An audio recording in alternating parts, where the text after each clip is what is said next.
semuanya. Nah, kepada Ustadz Ruli, monggo dipersilakan.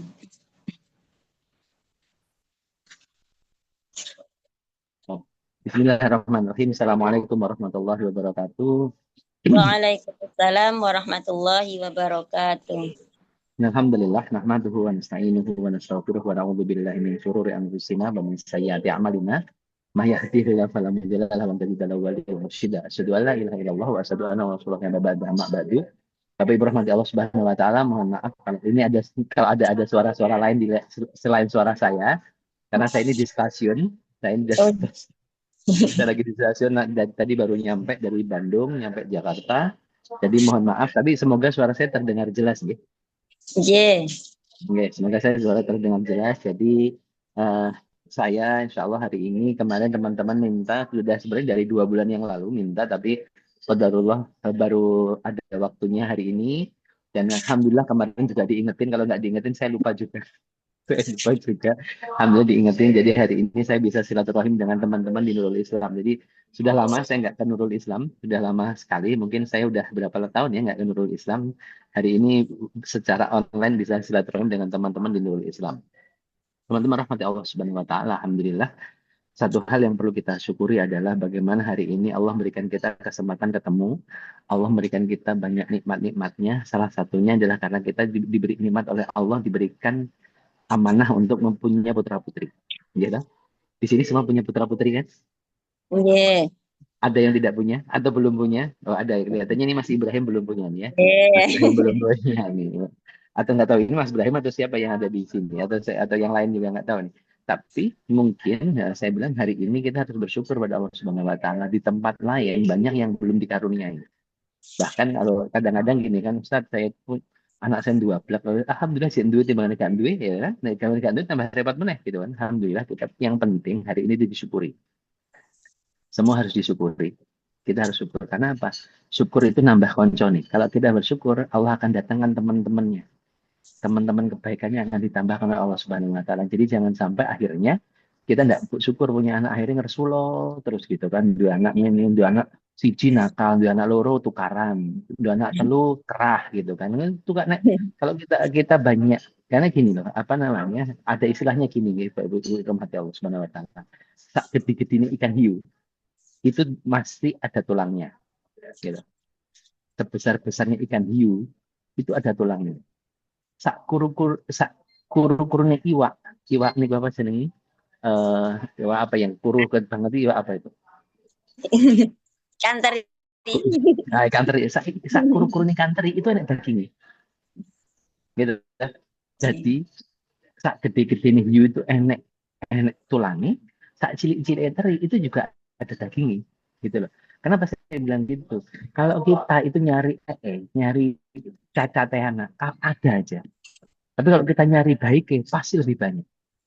Dan ini yang pertama kali harus kita pastikan bahwa dalam kehidupan kita hari ini, dalam kondisi kita semuanya, pastikan rasa syukur pada Allah Subhanahu Wa Taala karena Allah sudah memberikan amanah pada kita berupa anak-anak yang soleh solihah, itu Allah berikan pada kita hari ini. Jadi ini jangan sampai kita tidak syukur gitu kan, itu jangan sampai akhirnya otaknya itu pikirannya pokoknya berambiang, jangan sampai itu kayak gitu terjadi. Itu yang pertama ya, ini pertama, bab pertama yang harus kita selesaikan dulu.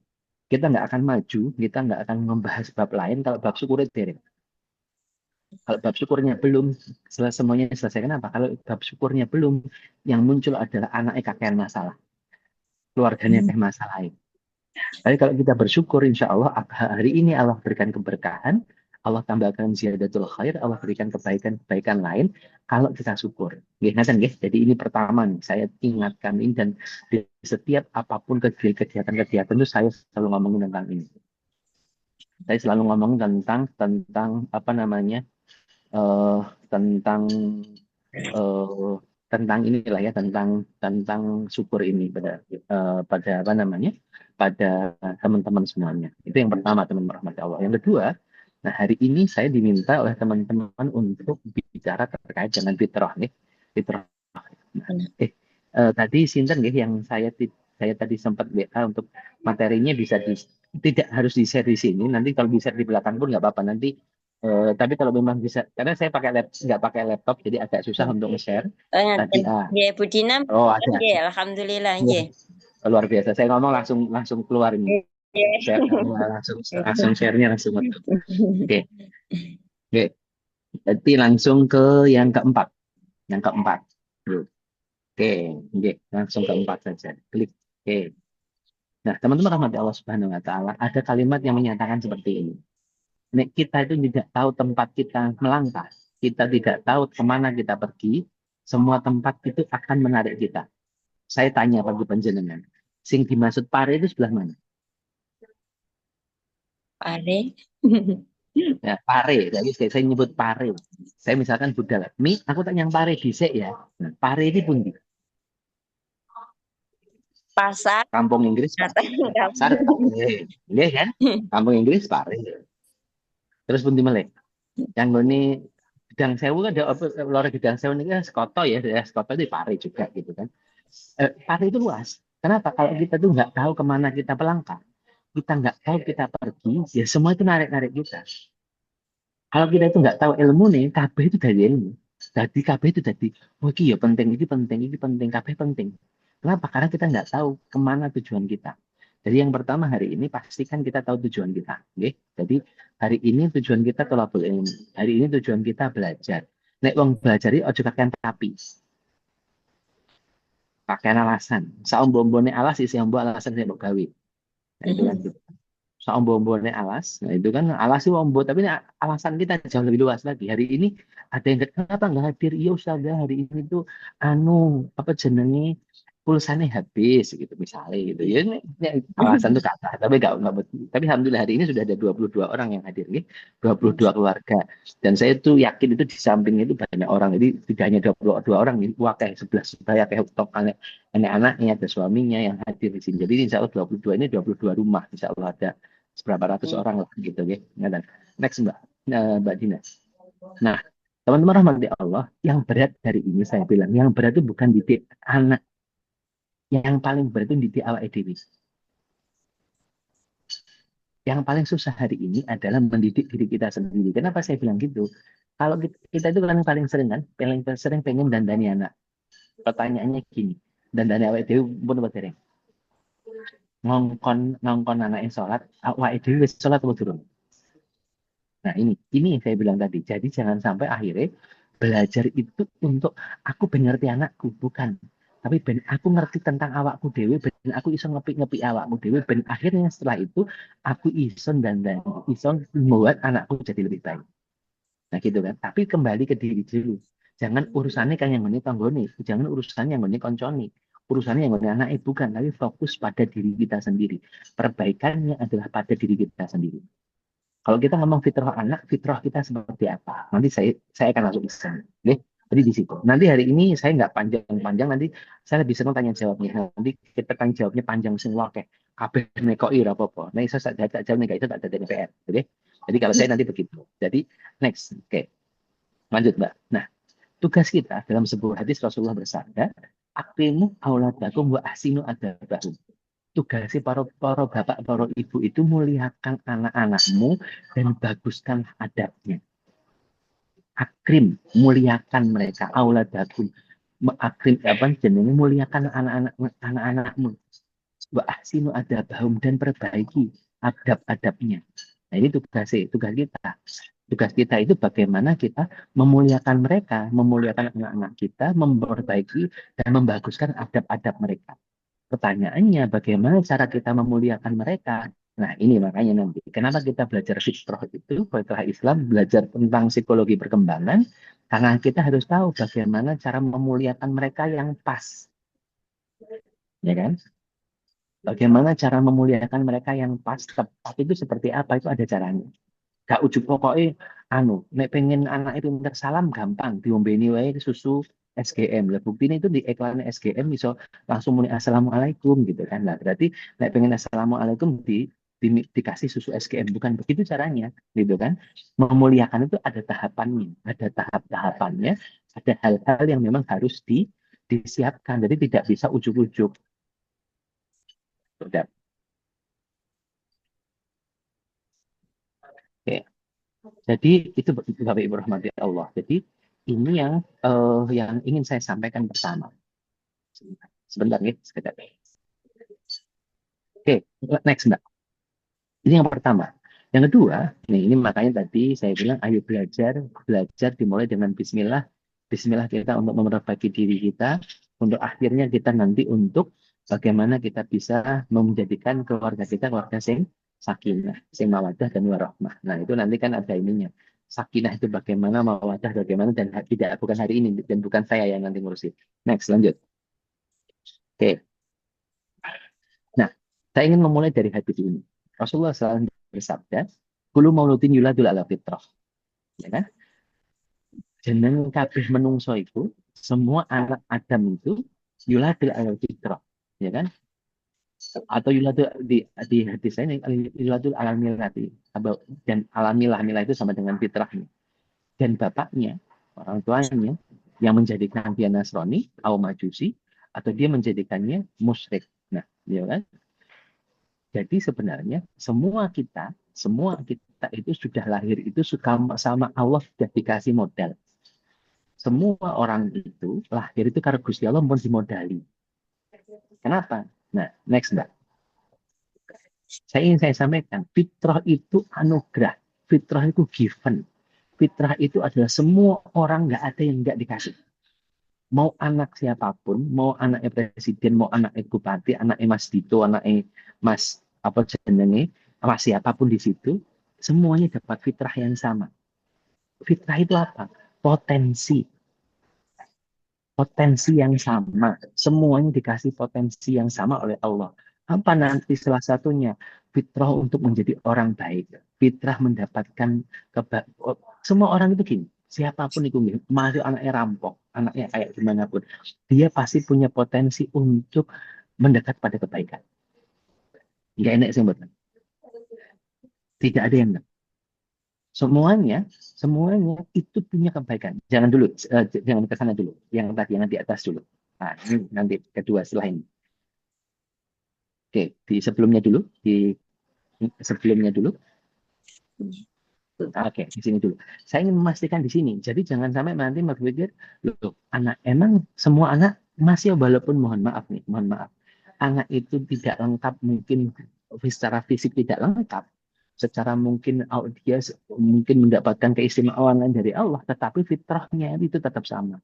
Fitrah itu apa? Dia punya kedekatan dengan kebaikan.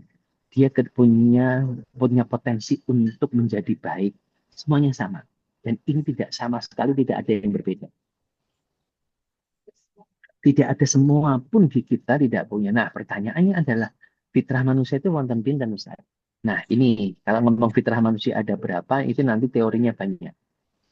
Teori tentang fitrah itu banyak. Oh, ada yang menyebabkan, oh fitrah iman, fitrah ini, fitrah ini. Ada yang menyebabkan, ada yang nyebutnya 8, 9, segala macam. Nanti saya tidak akan masuk di sana. Tapi, yang ingin saya sampaikan bahwa semua orang itu punya fitrah. Semua orang itu punya kebaikan. Potensi kebaikan yang Allah bekali dalam kehidupannya masing-masing. Sehingga dadeknya anaknya Dewi Masrani Majusi, itu adalah kita sebagai orang tuanya yang menjadikan anak-anak kita tidak baik, mohon maaf, yang tidak menjadikan anak-anak kita tidak baik itu bukan orang lain, tapi diri kita dan lingkungannya. Jadi akhirnya apa?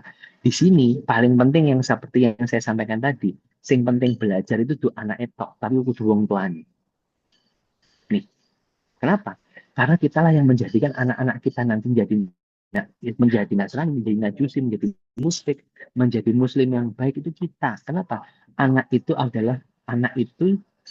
disebutnya dalam sebuah sebuah apa mungkin sebuah kata mutiara gitu. Anak itu adalah anaknya lingkungan. Sing dadek niki lingkungan. Ya lingkungan paling terdekat siapa? Ya bapak ibu. Lingkungan nanti selanjutnya siapa? Lingkungan yang lain. Kenapa hari ini panjenengan nyekolah nih putra putri panjenengan di Nurul Islam? Pasti panjenengan pengen anaknya jadi anak sing soleh solihah kan? Yakin saya. Ada nggak? Oh saya pengen nyekolahnya yang Nurul Islam dan pinter matematika nih, dan pinter bahasa Inggrisnya, bantu. Buatan. Yakin guys. Yakin ben anaknya pinter ngaji, anak iso sholat, ben mboten kados kula Ustaz. Nah, emang panjenengan pripun? Lah kula niki salate nggih tasih dereng bener, ngajine nggih dereng bener. Ya alhamdulillah nek jenengan sadar. Ambil jenengan saja alhamdulillah. Tapi jangan akhirnya ngono tok ae. Nek ada kelas vaksin ya kudu melu, gitu kan? Kudu nek kelas vaksin ya harus ikut. Kenapa? Karena untuk memperbaiki diri kita. Kenapa? Karena tadi ingat dalam hadis tadi Rasulullah dawuh bahwa yang menjadikan anak-anak kita Nasrani, Majusi dan musyrik itu adalah kita sebagai orang tua. Makanya hati-hati. Makanya hati-hati. Nah, baru setelah ini saya mau masuk ke next, Mbak. Saya mau masuk ke yang kedua tadi. Yang kedua tadi terkait dengan, nah ini perkembangannya piye toh? Anak pun itu ini anak itu ini hasil belajar saya ini ya, hasil belajar saya di neuroscience ini kayak begini. Jadi ada 3 fase kalau pengen anak kita itu pengen jadi anak kang soleh. Anak soleh itu bukan usia 5 tahun 6 tahun buatan. Usia 5 tahun 6 tahun itu durung soleh loh milih orang iso. Ya kan? Soleh itu setelah balik. Nah, tapi untuk menjadi anak kang soleh, anak sing soleh itu tahapannya ada. Makanya ada perkembangan-perkembangannya dan setiap perkembangan itu butuh ada nanti kata kuncinya. Nah, anak 0 sampai 7 tahun, nah berarti bocah lahir cenger sampai bocah TK masuk kelas 1 itu ada anak-anak bagaimana kita nantinya menjadikan anak-anak itu tangguh, tangguh. Nah, kemudian usia 8 sampai 14 itu bagaimana menjadikan anak-anak kita cerdas. Dan bagaimana kalau sudah 15 tahun ke atas, anak-anak kita punya akhlak mulia. Loh, berarti ngajari akhlaknya mengke, bukan gitu. Teorinya bukan gitu. Bukan gitu. Cara mengambil kesimpulannya tidak gitu. Jadi apa? Ada fokus-fokus yang harus dilakukan oleh orang tua ketika anak-anaknya di usia-usia dini. Pertama, ngomong tangguh. Kenapa emang butuh tangguh? Mohon maaf, tak menikah. Nek bocah kecilik gembeng.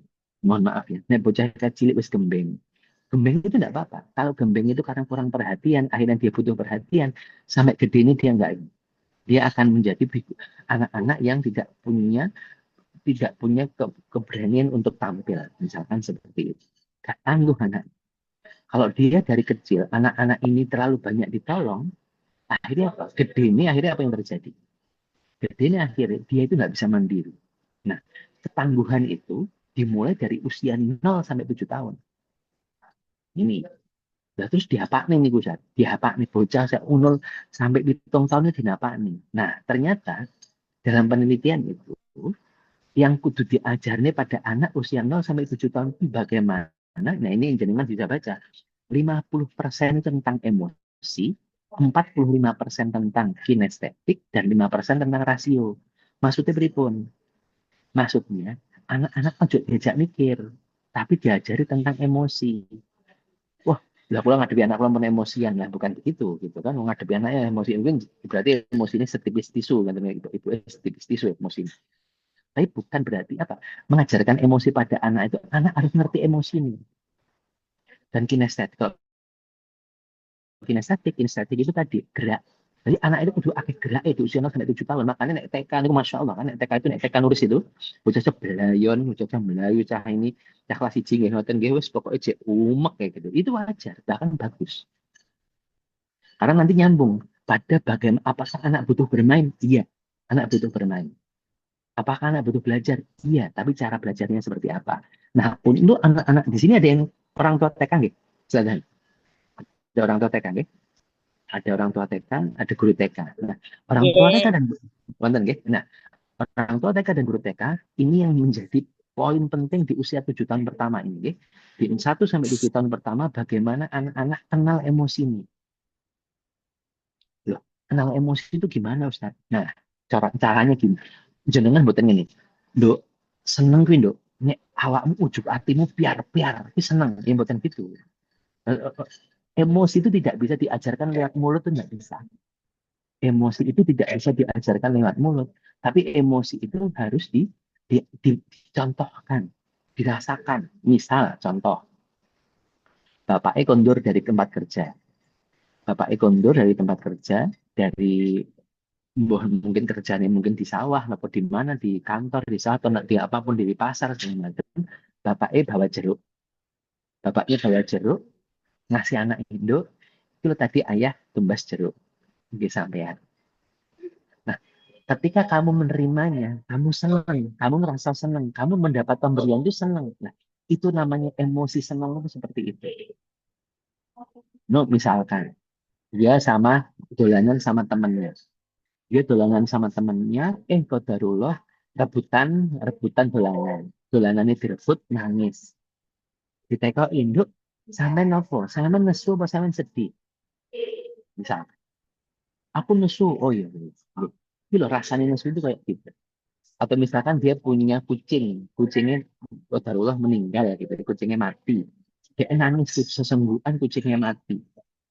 Itu sampean sedih yo ditinggal kucingnya. Oh, dia tuh tahu. Oh, rasanya sedih itu kayak gini.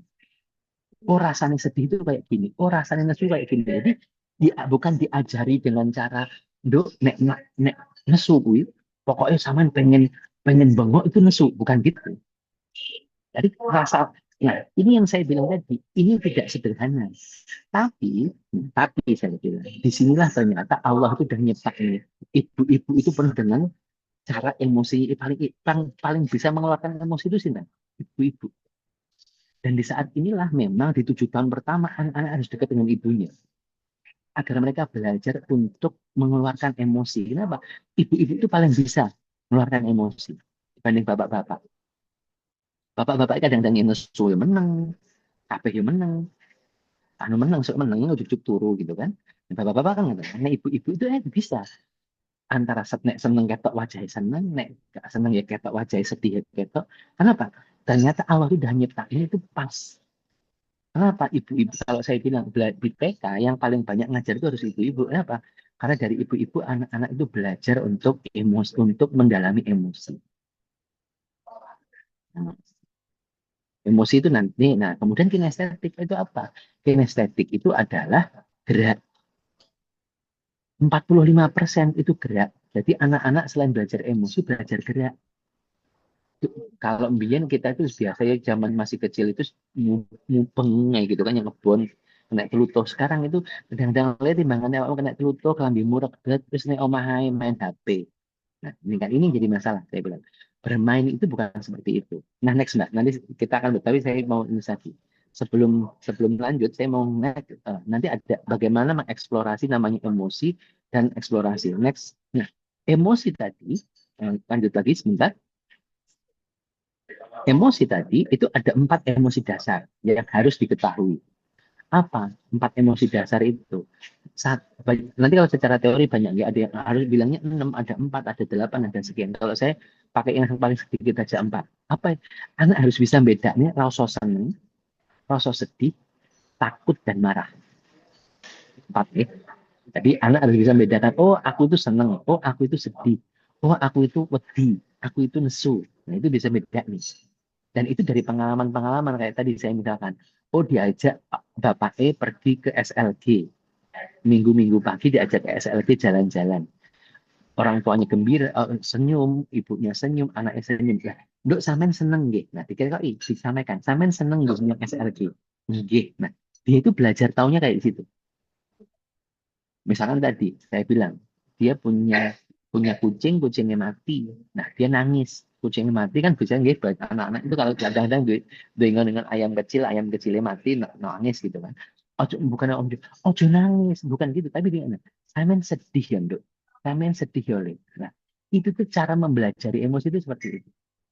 Padahal emosi itu banyak kan. Emosi jijik itu beda lagi. Antara takut dan jijik itu beda.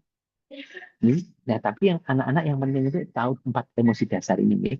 Wedi. Wedi itu kayak gimana? Nesu itu kayak gini. Karena kalau dia sudah tahu emosinya, dia akan tahu bagaimana dia merespon emosi. Oh, nek aku sedih itu aku nangis. Nek aku nesu, aku ngene. Nek aku seneng, aku guyu. Nah, itu nanti dia akan respon. Nek uang membuat aku senang, aku memberikan terima kasih pada dia. Nah, itu nanti akan ada tahu responnya. Dan itu yang perlu diajarkan pada anak-anak kita. Nah, kedua tadi, eksplorasi. Next, Mbak. Eksplorasi itu apa? Eksplorasi itu dolanan itu Mbak. Ibu-ibu rahmati Allah subhanahu wa ta'ala. Lanjut, bisa diklik lagi. Nah, dolanan itu bukan tentang alat, tapi tentang aktivitas. Jadi jangan berpikir gini, eksplorasi itu bermain, guys. Jadi eksplorasi itu bagaimana anak-anak nanti bermain. Jadi anak-anak bermain itu bukan tentang alat. Lah anu loh tenggriyon itu bukan tentang alatnya. Oh, bocahan itu ya, dolan apapun bisa jadi dolanan. Tembok jadi dolanan, meja jadi dolanan, kursi jadi dolanan, kardus jadi dolanan. Apapun itu jadi tempat bermain dan alat bermain. Jadi bermain itu bukan tentang alat, tapi tentang bagaimana aktivitasnya. Jadi akhirnya, tapi ya tadi nanti kalau main kotor gimana? Ya jadinya regret itu biasa. Gitu saya bilang, ya resiko. Jadi main regret itu resiko gitu. Jadi ini Bapak Ibu rahmati Allah. Ya. Next Mbak dibalikan lagi ke tadi, dikembalikan lagi ke yang sebelumnya Kak. Sebelumnya lagi yang tadi ada bagan tadi. Nah, ini, saya di sini dulu. Nah, bagi anak saya kembali lagi ya. Tadi emosi 50%, kinestetik obah 45%, rasio cuma 5%. Jadi ini anak TK di bawah TK oh jadi tidak mikir. Dok, sekolahmu larang, awakmu sing rajin. Oh, bocah cilik mboten ngerti larang. Bocah TK ora ngerti kata larang ki apa. Karena larang itu ada perbandingan. Itu mikir. Larang itu kan harus mikir, oh larang. Larang itu berarti nanti ada sendo. Karena makanya kalau untuk anak-anak tidak perlu kata larang. Dia misalkan, dok, sampean boleh milih jajan siji. Nah itu tuh siji itu kan dia nggak harus ini. Ojo milih apa nggak larang. Nah itu nggak pas untuk anak-anak. Makanya mereka itu dibatasi. Nih, dok siji. Nah, ini yang misalkan atau sampean pilih ini sampean milih A atau milih B. Karena anak-anak di usia-usia ini, di usia di bawah 7 tahun ini, pendekatan memilih apapun hanya dengan milih antara senang dan tidak senang. Oh, saya senang, oh saya nggak senang. Itu yang dipilih oleh mereka. Jadi mereka tidak memilih berbasis apapun, mereka milihnya cuma basisnya aku senang atau senang. Itu yang penting. Nah, bagaimana dengan anak SD lah ini? Kalau ketangguhan fisik dan emosinya berjalan dengan baik, insya Allah anak SD-nya penak. SD-nya penak, saya bilang. Di SD-nya penak, kenapa? Karena di sini, nanti kalau panjenengan lihat, di sini emosinya turun, pendekatan emosinya turun jadi cuma 30%, kinestetiknya 20%, tapi rasionya 50%. Makanya belajar nulis itu di usia 7 tahun. Guru kelas satu SD itu kan ngajari anak-anak nulis nih. Nah, anak-anak TK itu bukan belajar nulis, dia cuma membiasakan aja, pembiasaan pemegang agar sudah mulai terbiasa untuk motorik kasar, motorik halus toh. Jadi belum belajar. Mereka itu ngomongnya seneng nggak seneng.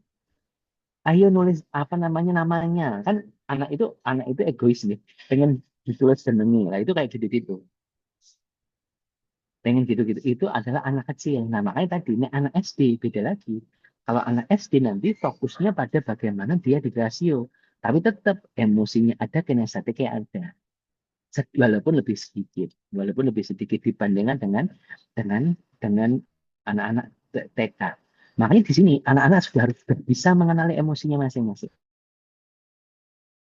Anak-anak sudah tahu tentang bagaimana dia harus merespons segala sesuatu. Nah, disinilah nanti teman-teman rahmati Allah.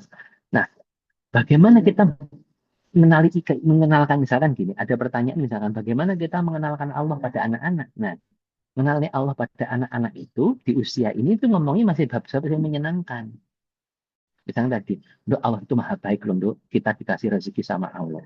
Nah, itu kita tuh alhamdulillah Genduk ya Allah memberikan ini. Caranya dengan hal-hal seperti itu, belum ngomong Duk apa jenenge misalkan disuruh Duk kamu itu gitu loh apa namanya Gusti Allah nyipta niki. Untuk anak TK itu belum belum masuk. Kenapa? Dia itu bab senang nggak senang. Hati-hati dengan contoh kadang-kadang gini. Gusti Allah nggak senang ya bocah yang rewel. Yang nggak senang ini jenengan Gusti Allah. Kayak gitu. Ojo gawe jenenge Gusti Allah tinggi gak senengnya dewi. Oh Gusti Allah gak seneng bocah sing nangisan. Lha aku sing dalil lebu ndi wonten enten dalil sing ngomong Gusti Allah ra seneng bocah nangisan ora enak gitu kan. Tapi apa? Kadang-kadang kita tuh menyebabkan akhirnya Allah itu kok hati-hati Gusti Allah tuh nggak senang bocah nakal. Tapi giliran sing ngono-ngono ki di ngomong nih, tapi giliran sing api-api Gusti Allah tidak dibawa. Jadi mengenalkan Allah itu lewat hal-hal yang menyenangkan, hal-hal yang ini. Alhamdulillah ya kita masih kita kita itu apa senangnya alhamdulillah sama Allah dikasih rezeki. Alhamdulillah. Dan tadi Emosi alhamdulillah itu kan mesti kalian guyu ya. Ada nggak kalau nyebut alhamdulillah karo cucu? Ada nggak orang nyebut alhamdulillah karo cucu? Alhamdulillah karo cucu. Mereka pasti guyu. Jadi dia tahu, oh ketika nyebut alhamdulillah, emosinya itu senang. Oh, uang tua aku ini ngaji ini seneng. Mas senangnya gimana? Uang ngaji seneng itu kan satu suaranya lantang. Apa ngaji gitu, cepet-cepet, wajahnya berseri-seri. Oh ternyata ngaji itu sesuatu yang menyenangkan. Bukti ini uang tua aku melaksanakan itu. Nah itu teman-teman hati Allah. Itu. Kemudian apa? Baru yang kita di tahap kedua itu tahap bagaimana rasionya. Akhirnya diajak mikir. Yuk, nah, sekarang kamu udah mulai mikir, diajak mikir. Diajak mikir itu kayak dulu misalkan sih, saya itu pernah kejadian ya Bapak Ibu rahmati Allah. Kejadian anak saya itu salah konsep. Salah konsep di mana? Salah konsep itu dia merasa bahwa nek gak duit duit itu gampang. Tinggal yang ATM duitnya metu dewi. Jadi pada waktu itu saya lagi pas kemana gitu, lagi ada ke sama dia. Kebetulan saya nggak pegang uang. Dia bilang, bang, tumbas niki. Apa lagi nggak duit duit, tuh? Tiba-tiba nggak bawa duit. Tuh. Yo gampang tuh, bang, tinggal yang ATM. Nah, jadi dia itu merasa bahwa duit itu teko dewi gampang gitu ya, tekannya gampang, duit itu tekannya gampang, tinggal ke ATM sudah sudah apa namanya, sudah dapat uang nggak gitu. Nah, itu tapi tadi saya bilang akhirnya apa? Itu karena anak TK. Ya, berarti memang oh ini bocah ngerti. Ketika ada SD, ada teori bekerja. Bocah mulai kerja, uang naik kerja itu nanti dibayari. Lah, itu nanti dia mulai ini. Baru uang itulah nanti dipakai untuk biaya sekolah kamu, sebagai jajan dan segala macamnya. Itu nanti di tahap-tahap itu. Nah, kemudian teman-teman hati Allah, baru kita cerdas. Dari kemudian akhirnya dia punya akhlak mulia. Kenapa? Akhlak mulia itu pilihan. Makanya saya sering bilang gini, kalau saya sering bilang di Nurul Izzah, ya, saya sering karena saya mungkin kalau teman-teman paham, saya banyak di Nurul Izzah nih.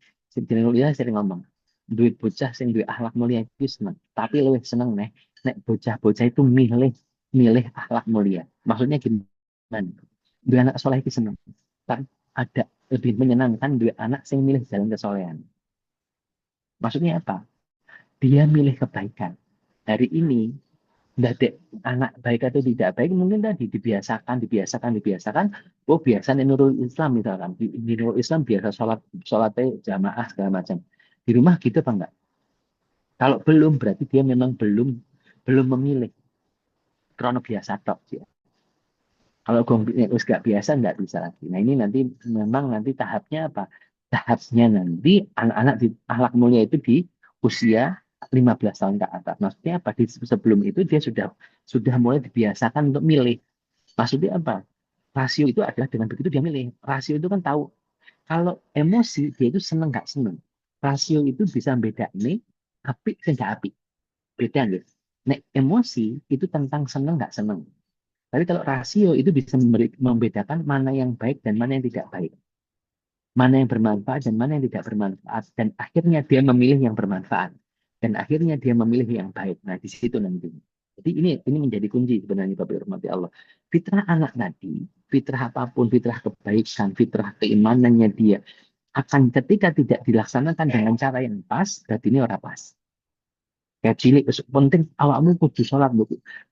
Bahkan bahkan ternyata dalil untuk mengajari anak sholat itu usia 7 tahun. Nek biasa ini tidak apa-apa, nih. Kayak cilik anak itu jajaknya masjid tidak apa-apa, tapi bukan dia punya kewajiban. Sing penting dia ngerti bapak itu senang sholat, bapak itu senang sholat di masjid itu coba bab senang-senang aja. Tapi dia belum punya kewajiban. Nah ini teman-teman rahmati Allah.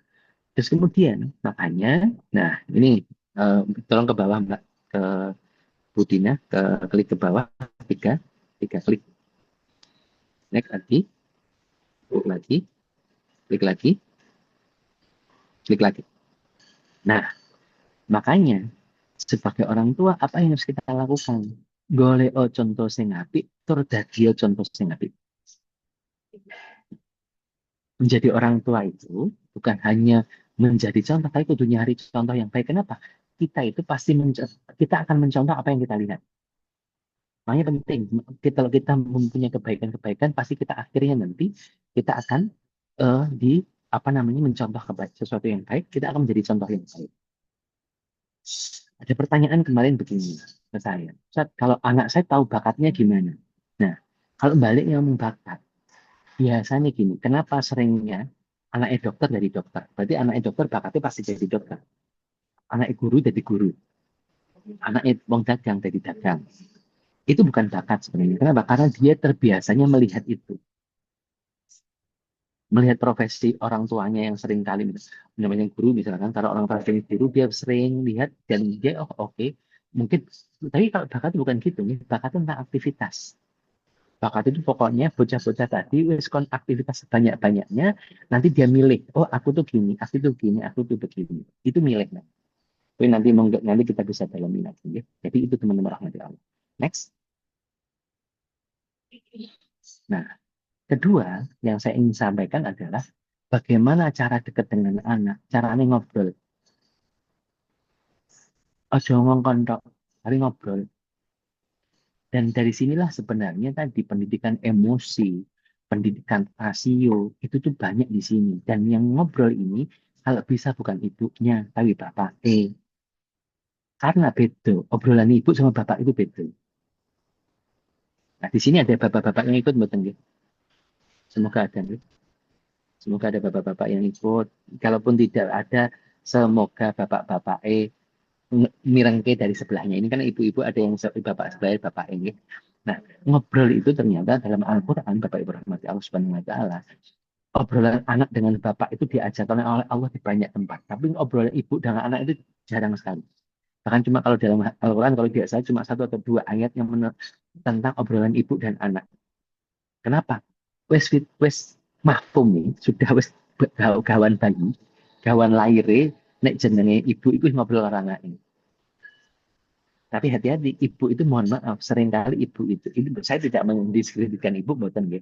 Seringkali, seringkali ibu-ibu itu ngobrolnya lebih banyak tentang ini, tentang keluhan, menurut saya tentang keluhan, ngeluh, nduk ini lo ini, ibu tuh ini, bapakmu keranu, bapakmu ini, itu seringkali gitu. Tapi kalau bapak cara ngobrol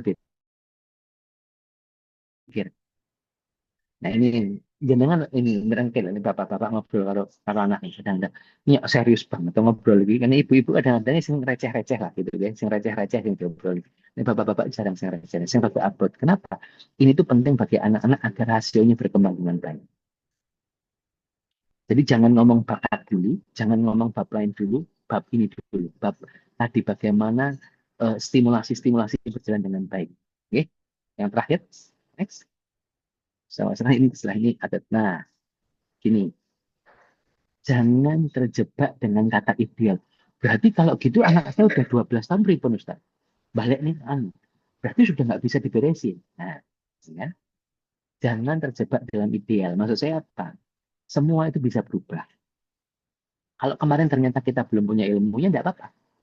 Kemarin ada izinnya nih anak yang ngantek nyuwun ini ngantek nesu-nesu nemen, ya enggak apa-apa wis wis. Oh ya, ke depan kita harus fokus pada bagaimana kita bisa berproses dengan baik. Kalau kemarin, wah, Ustaz, saya tuh kadung ke bocah cilik, anak saya tuh kecil, Ustaz, kon mikir ya, pripun? Ya, peniu wes karena diulangi nih kan? Emang bisa diulangi? Tidak bisa kan? Apa anaknya dilebok nih, dianu nih, apa nih, dikon cilik nih, buatan sakit, wes gede. Anak saya dulu, anak saya begini, anak saya begini, ya wes, kalau sudah terlanjur, ya wes, tapi kita cari bagaimana memperbaiki. Ini teman-teman rahmati Allah Subhanahu wa taala. Jadi ini yang kita lakukan bagaimana nanti fitrah anak terjaga. Bagaimana fitrahnya terjaga ketika tahapan-tahapan ketangguhannya menjadi menjadi anak yang tangguh, anak yang cerdas, anak yang berakhlak mulia itu bisa dijalankan. Kalau itu bisa dijalankan, insya Allah fitrahnya terjaga karena manungsawi yang paling penting sebagai orang tua itu tadi kita menjaga fitrahnya anak-anak dan kemudian mengembangkan fitrah mereka. Ya, bagaimana menjaga fitrahnya dan mengembangkan fitrah mereka. Itu menjadi penting. Ini sebagai pengantar dari saya, monggo setelah ini kita tanya jawab kemuan, bukan nama-nama, ya. Kita tanya jawab saja, karena takutnya saya ngomong nyandi-nyandi, karena ini nggak kelihatan nih, masalahnya yang lain itu kan nggak, videonya nggak muncul, ya. Jadi nggak tahu, kita uangnya ngerungoknya agak, saya nggak ngerti. Tapi saya harus dulu ngerungok nih, saya harus dulu ngerungok nih. Makanya kita cek ngerungok itu dengan pertanyaan. Kalau bertanya berarti ngerungok nih. Ya, langsung monggo, terus ada situ saja. Baik, jazakallah Ustadz Ruli.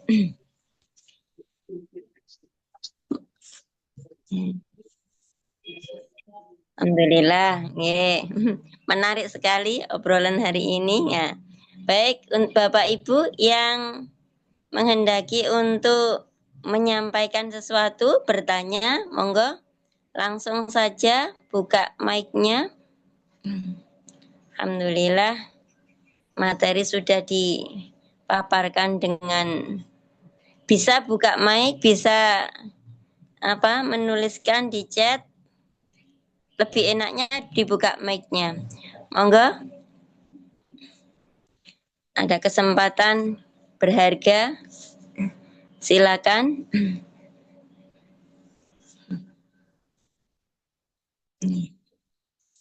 Mohon izin bisa tanya Ustadz.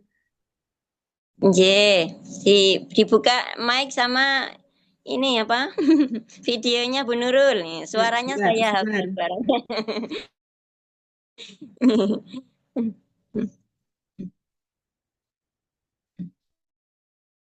Monggo, monggo, langsung.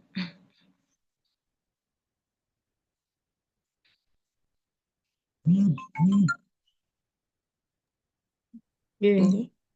Ngapunten sambil nyambi ngerjakan. Nggih.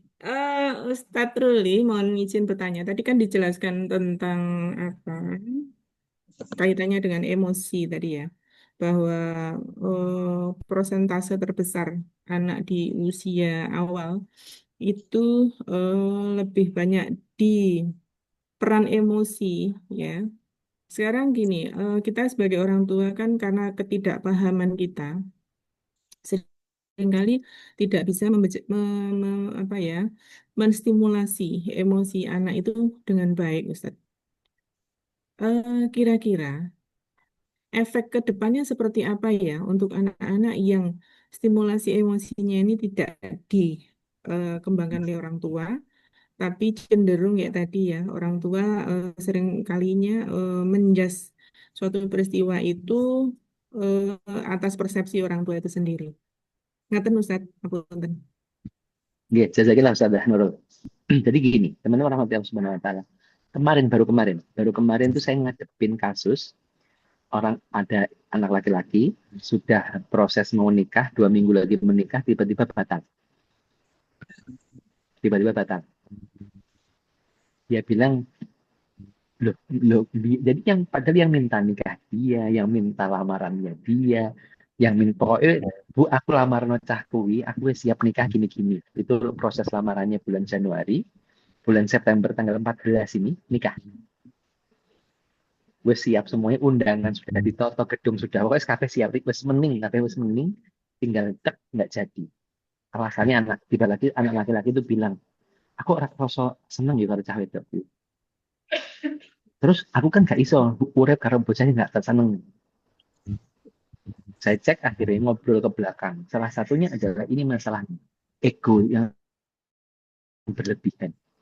Ego berlebihan itu karena dia tidak paham emosi. Kenapa? Dia tidak tahu bagaimana merespon emosi. Akhirnya dia tidak bisa merasakan emosi orang lain. Itu salah satu. Jadi ego yang sangat tinggi itu adalah karena dia tidak bisa merasakan emosi orang lain. Jadi akhirnya udah bisa seneng dewe, pokoknya aku seneng, pokoknya aku ini, pokoknya aku ini. Dan ini salah satu. Dan emosi itu benar-benar ternyata mayoritas emosi itu hanya bisa dipelajari oleh orang, bukan dari gadget. Orang dulu film itu emosinya nggak nyampe ke kita. Ada sih kecil tapi nggak banyak. Tapi emosi itu banget terasa kalau dia bisa bertemu dengan orang, interaksi sosial, interaksi orang dengan orang. Makanya ini penting banget. Kalau itu baru satu contoh, yang lain apalagi? Yang lain banyak. Anak-anak yang egonya terlalu tinggi, kemudian juga anak-anak yang ketangguhan emosi itu sing ceklean, ada kan ceklean, bocah ceklean, cugetan. Nah, itu salah satu dia tidak terampil beremosi. Dan emosi itu harus selesai di tingkat TK. Saya bilang harus selesai di tingkat TK, minimal emosi dasar. Makanya penting banget guru-guru ini memahamkan tentang emosi. Dan saya bilang tadi, emosi itu tidak bisa diajarkan lewat mulut. Misalkan, Duk, nesu ini loh, Duk. Aku nesu ini. Enggak bisa. Dia harus merasakan. Nah, padahal hari ini seringkali orang tua itu tidak menginginkan anaknya dapat kesedihan. Ya kan? Banyak orang tua hari ini gak pengen anaknya sedih, gak pengen anaknya nesu. Ya nggak bisa. Semua itu harus dirasakan agar dia tahu rasanya. Nek tahu rasanya, dia akhirnya bisa apa? Dia bisa meresponnya. Oh, rasanya kayak gini tuh. Karena di tubuh kita itu, Bapak Ibu rahmati Allah semuanya, ada yang namanya myelin. Myelin itu adalah otot. Otot kita itu kalau pernah ngelakuin apa, dia itu ada simpenannya. Oh, dia mbien pernah mencolok. Dia pernah ngalami ini. Di otaknya pun, oh aku mbien pernah ngalami ini. Aku pernah sedih. Sedih itu gak enak. Berarti aku tidak boleh membuat orang lain sedih. Nah, gitu kan. Ininya jadi begitu. Timbal baliknya jadi begitu. Jadi akhirnya, kalau hal-hal ini menjadi masalah, dan ini sekarang itu masalahnya apa? Semakin banyak gadget dipegang, semakin emosinya nggak ada. Makanya masalah hari ini adalah masalah paling mendasar, saya bilang, bukan masalah kecerdasan, masalah emosi. Kenapa emosinya masalah? Karena tadi, karena memang tidak dididik. Dan didikan emosi itu harus didikan fisik, ketemu langsung. Makanya hati-hati bagi orang tua yang LDR. Minimal, nah ini nanti pada titik minimal kalau pas ketemu anak ini, HP-nya diselektif. Jangan wes gak pernah ketemu anak pisan tetap HP-an. Akhirnya apa? Itu alasannya juga tadi. Kenapa hari ini anak-anak lebih senang ke HP? Karena juga dia mendapatkan flat aja dari orang tuanya. Nah, ini nanti sambungnya jadi banyak. Kan ya benar dong. Jadi ini yang paling paling saya hari ini dan banyak kampanyekan ke banyak teman-teman yang hari ini kita di beberapa komunitas mengkampanyekan, ayo anak-anak kita selesai emosi. Kita berharap mungkin di Strawberry, di Nurul Islam, di Nurul Izzah, dan semuanya di tempat-tempat kita, anak-anak kita pastikan emosinya selesai. Ya, Pak? Terus, Mbak. Bisa lanjut, Ustaz? Ayo, Oke. monggo. PR kita itu sekarang bukan lagi hanya anak-anak ya, tapi juga dengan orang tua. Karena alasan para orang tua ini seringkali kan menyekolahkan anaknya supaya beres urusannya. Jadi dia bermasalah di rumah, tapi diserahkan ke sekolah untuk menyelesaikan. Sementara masalah di rumah itu tidak terselesaikan. Contohnya itu tadi ketika Ustadz menyampaikan LDR ya, orang tua LDR efeknya ke anak. Banyak ini ternyata Ustadz memang kasus-kasus itu akhirnya anak-anak ini speech delay, autisme, dan lain-lain itu di akhir-akhir ini kasusnya sangat banyak sekali dan itu sangat meresahkan kita para pendidik di sekolah. Karena kita seakan-akan non sewu nggih, seakan-akan kita di dibrui masalah, tapi mereka sendiri tidak mau berkontribusi terkait dengan itu. Sampai saya akhirnya berpikir begini, apakah perlu ya ada gerakan orang tua ada yang di rumah satu gitu loh. Karena anak-anak ini seringkali bermasalah seperti itu karena pengasuhan dengan nenek, kakek, atau mungkin dengan tante yang tidak langsung berhubungan dengan keseharian orang tuanya. Seperti itu, tuh, Ustaz. Bagaimana ya solusinya supaya ini permasalahan seperti ini tidak menjadi permasalahan yang terus setiap tahun gitu. Makasih. Ya, jazakallah Ustazah. Jadi gini, ini memang akhirnya polanya memang gini. Menurut saya sekolah juga harus memang lebih lebih kuat lagi ya. Bonding dengan orang tua harus lebih kuat lagi. Ini karena memang eh, yang terjadi di rumah ini POV ya. Kalau orang point of view, zaman sekarang adanya POV. POV-nya itu di rumah itu kan si paling. Sing paling kesel aku wis kerja adoh-adoh sing paling kesel aku. Ibuke ngomong sing kesel aku nek omah ya wis gak anu gini gini begini ditinggal aku. Itu kan si paling akhirnya. Hari ini masalah di rumah itu kan banyaknya si paling, bukan si saling. Nah ini ya. Si salingnya jarang, tapi si palingnya paling akeh. Aku paling kesel, aku paling ini. Nah, bagaimana akhirnya dari si paling menjadi si saling? Ini kan, dari si paling menjadi si saling. Nah, ini penting akhirnya model-model sekolah ya, Bunda. Gini, makanya kemarin ketika ada yang hubungin saya bilang, bisa nggak khusus saya offline? Saya bilang, saya itu terus terang, mohon maaf, saya itu nggak terlalu suka online. Kenapa? Online itu kadang-kadang kupingnya nek kene wongnya ndi gitu kan, kadang-kadang maksud saya gitu, nanti mungkin saya bilang saya ya nggak apa-apa, ini alhamdulillah ada gini bos, alhamdulillah saya itu alhamdulillah, tapi saya bilang kalau nanti saya bilang kalau memungkinkan offline, nah salah satunya di offline itu, dan usahakan yang datang itu memang bapak ibunya, dan agar apa, agar imbang. Kenapa hari ini itu, makanya saya tadi seperti awal ngomong, bahkan saya sering nanya, bapak ibu panjenengan apa jenenge target hidupnya apa tuh? Dia masuk surga bersama-sama Ustaz. Oh ngaten. Pertanyaan saya, ibu yang ngaten sami Ustaz. Bapak yang lebih surga, ibu yang lebih surga. Tak tekok lanjutannya. Surga sing sebelah pundi. Jangan-jangan bapak ibu surganya beda. Karena surga Firdaus dan surga Aden itu beda caranya mlebu. Syarat ketentuan berlakunya beda. Syaratnya beda. Nah ini saya bilang tadi. Ini apakah kita semua hari ini di keluarga udah seia sekata atau belum? Nah, ini akhirnya kayak mungkin tadi pertanyaan Bu Nurul, kita nyara beresinnya gimana? Nek nunggoni ora mari-mari, ya ditunggoni ora mari-mari, tambah nemen gitu kan. Nek dijare tambah nemen, wis tambahnya tinggi. Bagaimana caranya? Kalau menurut saya saat ini adalah bagaimana sekolah bisa memberikan apa namanya masukan kepada mereka. Salah satunya dengan cara ini. Lainnya gimana? Nah, berarti apa? Keduanya bagaimana tadi mengkomunikasikan, say what you want. Nah ini kalau dalam bahasa Inggrisnya, say what you want. Sampaikan apa yang menjadi keinginanmu. Jangan pakai ilmu kebatinan ke orang tua. Guru-guru sampaikan kepada orang tua maksudnya ngeten gitu. Kenapa kita pengen begini kalau kondisinya gini? Saya di Nurul Izzah kemarin, saya minta kepada teman Ustaz dari Nurul Izzah, siapa yang anaknya bermasalah? Ini ada 10 Ustaz, panggil orang tuanya, ketemu saya. Tak omongin. Kadang-kadang guru-guru itu izin. Ustaz, nanti pulang nggak enak ngomong. Wes nek aku gak enak, anu wis rarat mari-mari. Anak sing speech delay, sing ini. Saya bilang panggil, saya bilang. Ketemu saya. Saya ingin menyampaikan bahwa gini loh kondisinya itu begini, kondisinya begini. Nek panjenengan terus kayak ini, mungkin akhirnya akan begini. Berarti kalau yang salah, jangan nyari siapa yang salah, siapa sebenarnya. Wes nek boleh salah sing bener, ping ora mari-mari juga. Akhirnya nyalah nih. Tapi bagaimana kita fokus pada masa depan, kita fokus pada ayo sing wis bagaimana kedepannya kita perbaiki. Jadi hari ini kita harus solutif. Maksudnya gitu. Kalau ada anak-anak misalkan di Nurul Islam atau misalkan di Strawberry ada ini, panggil saya bilang orang tuanya. Tunjukkan. Kalau memang nggak percaya, datangkan psikolog. Saya bilang gitu kan. Ini kondisi ini karena ini. Tapi karena saya begini.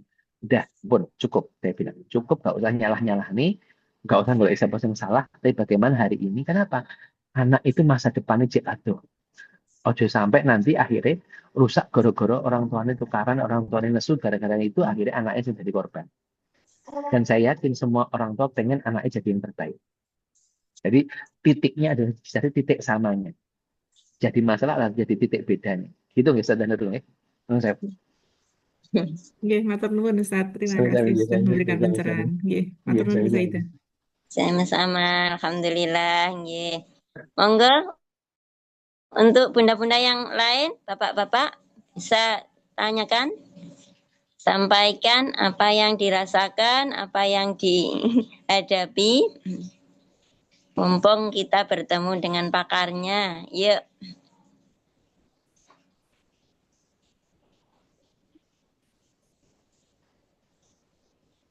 Monggo, ada lagi yang lain? Bu Lulu?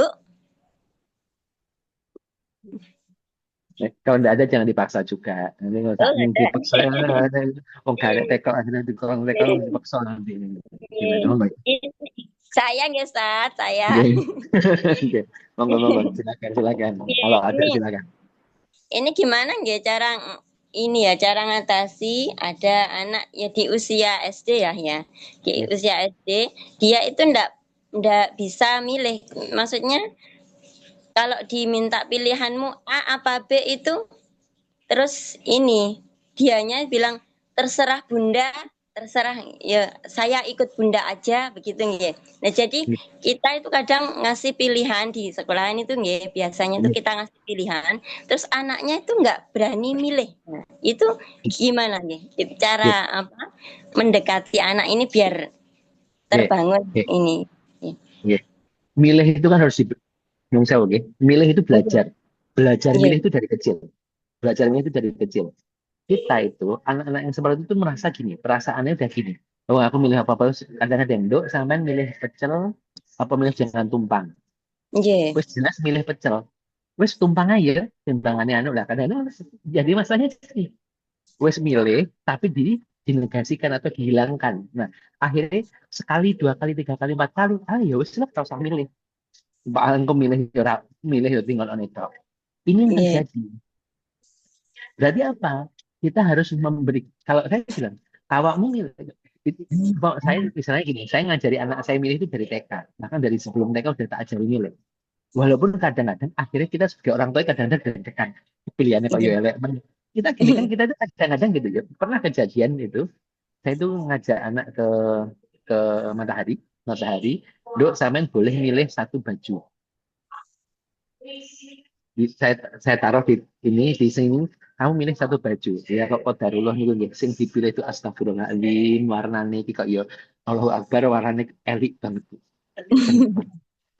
versi saya nggih versi saya elik banget terus Iya. Nduk ini ngene iki ya sing iki kalau ini gimana enggak aku pokoknya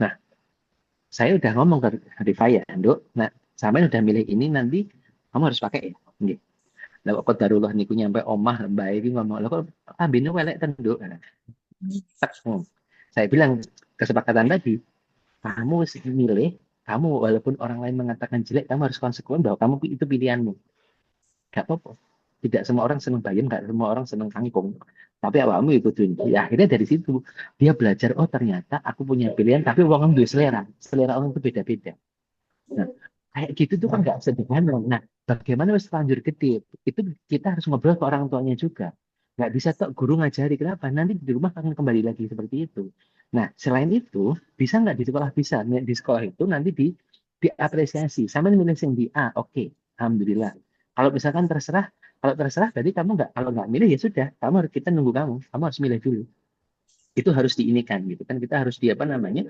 kita harus bagaimana sampai dia milih dan ketika sudah milih ojo dikoreksi dhisik dijaring dhisik maksudnya gini loh apresiasi dia mau milih itu diapresiasi kenapa orang-orang yang tidak diapresiasi akhirnya udah males bahkan menurut saya ada yang ke SMP anak yang SMP itu terserah lah aku yang milih apa ya tahu Iya. akhirnya apa dia bikin ulah nah SMP dia akhirnya mau melebu mau segala macam naik pondok juga sama kan yang milih bunda bukan aku yang milih nah, kalimat itu yang akan muncul Iya. nah sebelum itu terjadi kita mulai tapi ini harus terjadi gimana bisa nggak bisa tidak ada yang tidak bisa tapi apa prosesnya jadi lebih panjang prosesnya jadi panjang dan semua rumah itu kondisinya beda-beda dan akhirnya gini bisa nggak di kayak tadi ke Bu Siti Saidah ngomong tentang itu saya harus cek dulu orang tuanya kondisinya kayak gimana karena apa kadang-kadang orang itu ngomong Ustadz anak saya itu kecanduan HP bisa nggak disembuhkan nggak sederhana itu kenapa saya nggak ngerti kondisi omanya kayak piye karena semuanya syarat dan ketentuan itu berlaku kondisi rumah saya dengan rumah panjenengan beda. Kalau rumah panjenengan dengan rumah yang satunya lagi beda dan di situ tuh beda-beda, beda-beda semua kondisinya. Karena beda, menyelesaikannya juga caranya beda-beda. Gitu. Ya, tapi minimal ini bisa nggak diselesaikan? Bisa. Itu yang penting. Nathan. Oke, terima kasih. Ini sudah banyak masuk pertanyaan, Ustaz. Yeah. Chat nih, yang pertama dari Intan Ustaz Nuri, Yeah. Kalau anak-anak sudah dewasa, bagaimana cara mengetahui bahwa masih ada hutang pengasuhan yang harus dibayar dan bagaimana cara membayarnya? Nah, Yeah. ngaten Ustaz. Yeah. Nggih, satu-satu nggih. Yeah. Yeah. Oke lah. Kalau saya gini, tentang hutang pengasuhan ini, kalau saya melihatnya pada titik begini, tidak ada kondisi ideal, tidak ada kondisi ideal, tidak ada orang tua ideal. Ya ini sing wong tua sing apik 100% pasti punya kelebihan dan kekurangan. Nah, yang paling penting adalah gini, orang tua mau nggak ngaku salah. Nggak usah cari alasan. Dia ini karena begini loh, Bro. Dia ini, akhirnya kan kejadiannya masalah itu ketika bagaimana cara membayarnya adalah minta maaf. Bu, mohon maaf. Biar ibu nggak sampean karena ibu nggak tahu ilmu nih, ibu salah, udah selesai. Karena apa? Prosesnya nanti dari situlah ayo Nduk, kita perbaiki bareng-bareng. Itu yang harus dilakukan. Jangan akhirnya biar ibu ini goro-goro bapakmu Nduk. Nah, itu jangannya itu jalur sepuro. Itu jangannya golek kambing hitam. Nah, gitu kan. Maksud saya gini, biar ibu itu kan karena begini. Nggak usah cari pembelaan, tapi udah wes kondisi ini udah, ayo kita perbaiki. Di sini yang menjadi penting adalah itu, bagaimana kita itu nanti fokus pada perbaikan. Jadi akhirnya sing wis sembilan wis ditutup karena apa? Alhamdulillah otak kita itu eh, ada namanya neuroplasticity. Neuroplasticity itu adalah orang itu bisa berubah. Orang itu bisa berubah. Orang itu bisa berubah. Neuroplasticity itu dia bisa berubah sesuai dengan kondisi yang baru. Tapi biyen wis kedaden biyen, iki sekarang bisa hilang, bisa. Misalkan dia mau lah, pertanyaannya adalah gini. Hutang pengasuhan itu, pertanyaannya kadang-kadang anaknya nikmati. Saya bilang, nah yang paling penting hari ini, makanya saya sering, kalau dengan teman-teman, saya sering bilangnya gini. Saya sering bilangnya adalah, yang paling penting hari ini adalah bagaimana hari ini itu anak-anak kita bisa milih. Jadi apa? Otaknya juga termaksimalkan fungsinya. Rasionya tadi terpencangkan. Jadi misalkan gini, oh kamu berapa kali misalkan kondisinya adalah perceraian yang saya sering hadapi itu perceraian. Anak-anaknya cerai. Kamu tahu nggak kondisi ayah ibumu kenapa dulu bercerai? Ya pokoknya aku ditinggalin. Kan selalu ngomong pokok emosinya tadi. Saya bilang ketika kamu bunuh, saya sampaikan ke bunuh dulu tadi. Egonya yang muncul. Oke. Saiki kondisinya begini-begini. Kalau ditanya apakah mereka pengen, enggak. Tapi kondisinya begini, nah bagaimana mereka akhirnya tadi empatinya kita tumbuhkan lagi. Dan dia oke. Kalau awal bapak ibumu kalau kayak gini, kamu akan seperti ini juga. Nah, hal-hal seperti ini yang perlu kita selesaikan. Ini teman-teman rahmati Allah Subhanahu wa taala. Jadi menurut saya kalau ngomong nih dicek aja. Misalkan tadi, oh anak saya kok egonya jujur banget. Jadi ada masalah ambian. Tapi coba ditelisik, kok ego ini nemen iki biyen apakah ada masalah ego dengan anak saya? Oh, jangan-jangan pada waktu ditumbuh ininya dia tidak bisa mengenali ego itu karena memang emosinya belum beres. Oke. Pertama disampaikan ya tadi mungkin ada biyen ini karena kondisinya dia sering nggak kurang perhatian misalkan atau apalah atau apa misalkan nanti. Nah, dari situ dari titik itu saja diperbaiki insya Allah nanti kita langsung selesaikan. Dan tapi tadi saya bilang, tidak usah mencari kambing hitam atau apapun, tidak perlu mencari alasan. Tidak perlu mencari alasan. Tapi yang penting, wes ayo diberesi. Ibu belajar untuk berbuat lebih baik lagi. Nathan. Baik, insya Allah gitu, Ustazah Nuri. Ada lagi? Lanjut aja nggih, Ustaz. Yang berikutnya. Ini dari Bu Lulu. Assalamualaikum, Ustaz. Tanya bagaimana memaksimalkan pengasuhan untuk anak yang ada di pesantren, Ustaz. Selepas SD sudah di pesantren. Kadang merasa sangat kurang dan bersalah karena pas SD juga full day. Nathan.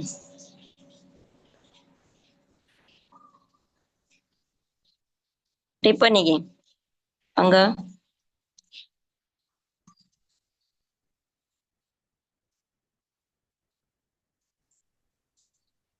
Masuk. Tadi mati. Tadi mati.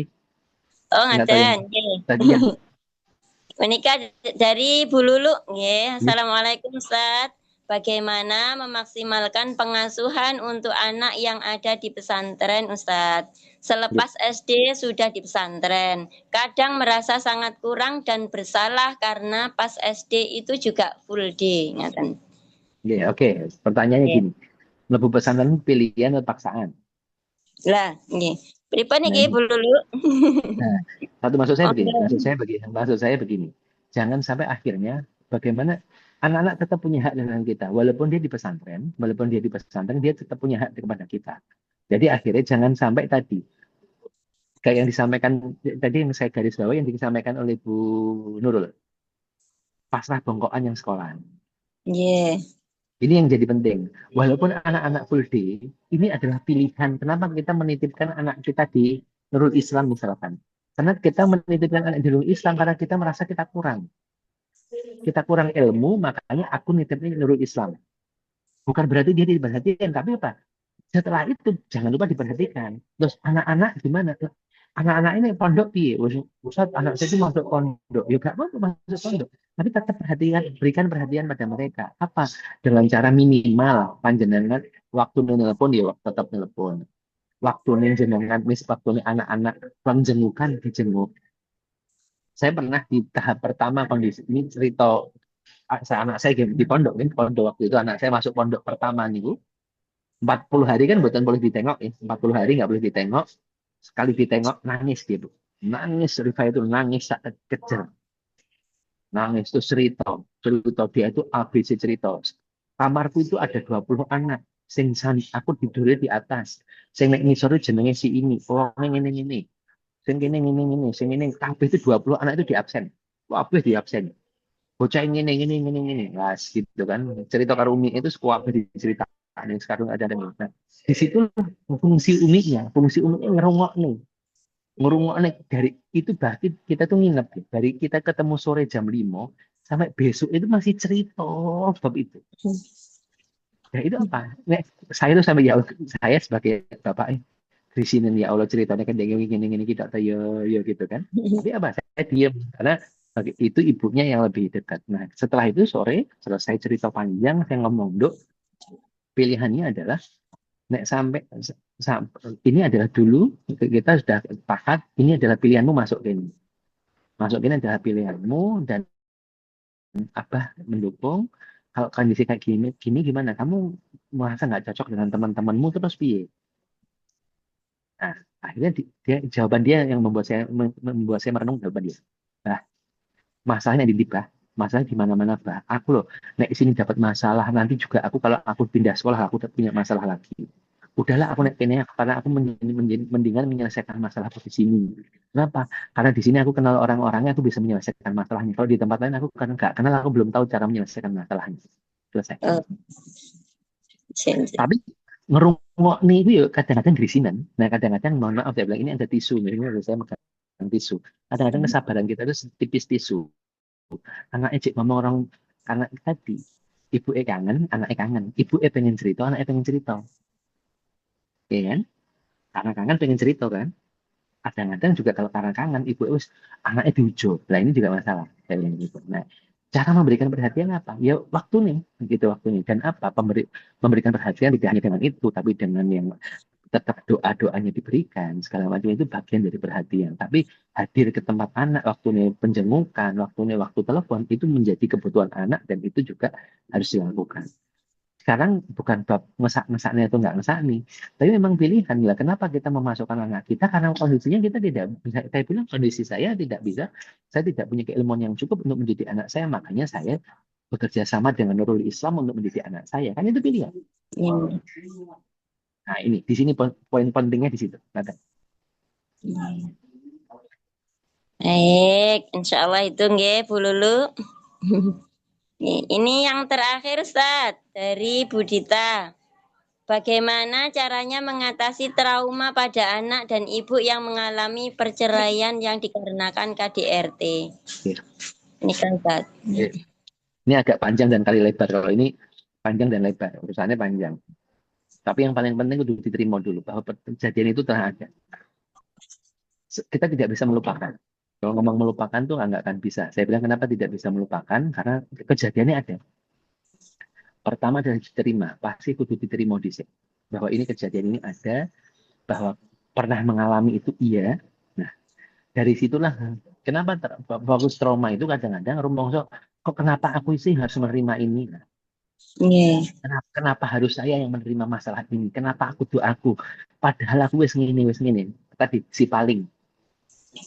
aku kan wis cedek karo Gusti Allah, aku wis ngene, aku wis ngene, kok aku diuji kayak ngene. Nah, ini saya bilang makanya tadi awali dengan kalimat alhamdulillah. Syukur alhamdulillah saya wis orang ngomongnya. Nggih.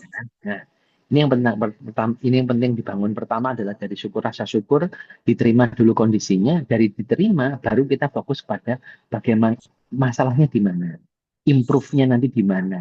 Makanya improve itu apa? Perbaikannya di mana?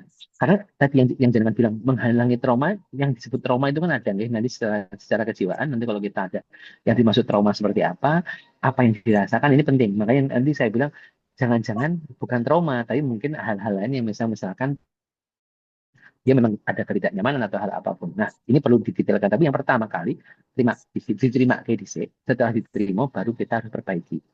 Pertanyaannya juga tadi, apakah sama trauma ibu sama anaknya? Mungkin bisa sangat berbeda. Karena kondisi-kondisinya bisa berbeda. Nah, kemudian nanti tadi saya bilang, semua itu bisa berubah kok. Kenapa? Karena memang Allah itu sudah memberikan kesempatan pada kita berubah terus. Kalau kapanpun kita bisa berubah. Nanti kalau mau detailnya nanti lah, insya Allah kalau ada lain pertemuan nanti kayak gitu misalkan bisa ke konselor perempuan nanti diceritakan lebih detail karena nanti model seperti itu tuh nggak bisa hanya dengan bagaimana ininya nggak karena si ibu mengalami dan si anak melihat langsung oke, kondisi traumanya seperti apa nanti nggak perlu detail ya Bu, jadi saya nggak bisa jawab detail tapi gini bahwa itu terjadi clear, diterima, jangan sumpah bahwa itu sudah terjadi dan itu sudah terjadi dan gini, kita harus yakin kita kadang-kadang saya bilang ya kadang-kadang kita itu kayak jenengan tahu kursi kursi kursi malas itu kursi sing jungkacung gitu. Nggih. Nah kursi kursi goyang ya uang ini kadang-kadang kayak kursi goyang rumongsone goyang-goyang baru panggah nek kono ae gitu. Kenapa? Kakean mikir, overthinking.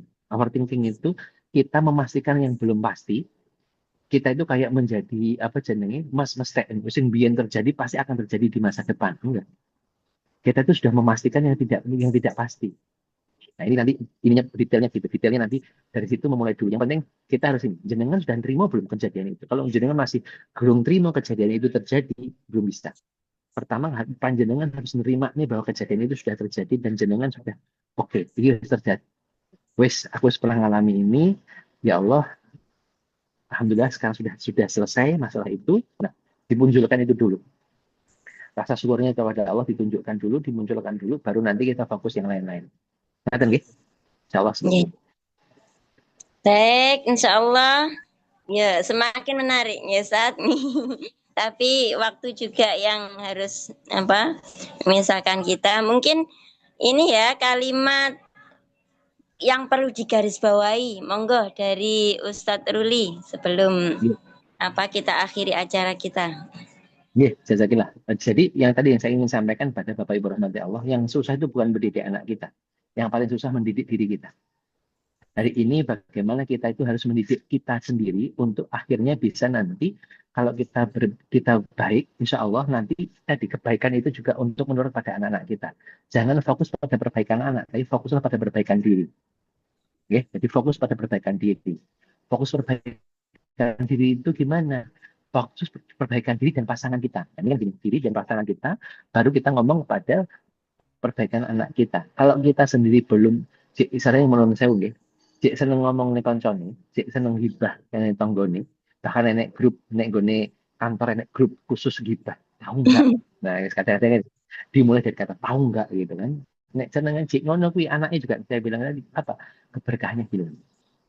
Jadi pastikan perbaikan dari diri kita, perbaikan dari pasangan kita, dari kita dan pasangan kita, insya Allah saya bilang anak-anak kita akan ikut berubah.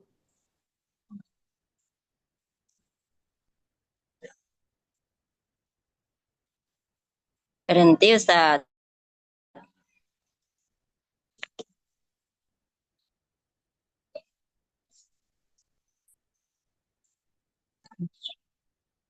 Ah, terpental. Ustadz.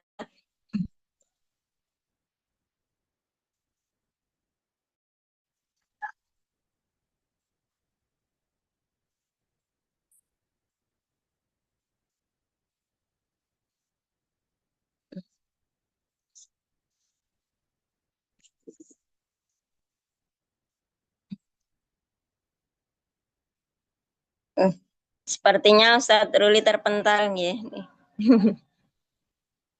Baik, sambil menunggu beliau mungkin ya. Monggo untuk kameranya bisa dibuka semuanya. Sesi terakhir nggih, kita foto bersama. Monggo. Ya. Monggo Ibu-ibu, Bapak-bapak yang sudah hadir bisa membuka kameranya semuanya. Ustazah Dina dikasih apa-apa nggih?